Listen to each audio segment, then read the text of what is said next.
You walk by these buildings in Queens every day and you probably don't know they changed architecture forever. These buildings, the Mathews Model Flats, were designed in the early 1900s. They were built here in Astoria in the 1920s, and most of them exist here in Astoria and also in Ridgewood. What was fascinating about these older buildings is that they were a response to tenement reforms. Tenements used to be dirty, crowded, without ventilation, without light. It created a lot of problems for people. Unfortunately, people were getting sick. They were not living well in these homes. And Gustave Mathews, an architect, decided to design these homes as a response to that. They took off.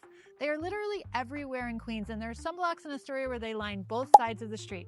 Inside of these buildings are 6 2 to 3 bedroom units that are railroad style, which means that it's one room in the front and it goes all the way through to the back with the staircase in the middle. They were originally designed with little awnings, which were absolutely adorable. And these trees on the street here, these were all planted basically in the 1940s to beautify the area.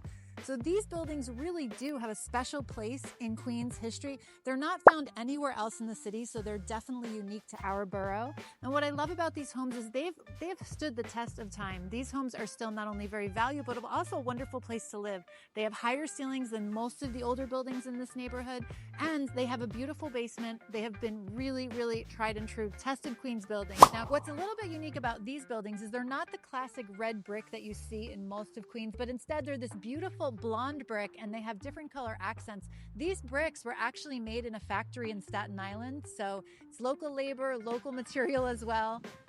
These buildings were also featured heavily in A Bronx Tale, as well as a very, very famous classic, Ragtime. If you live in one of these, please let us know in the comments below. We'd love to hear more, and we'd love a tour of the inside.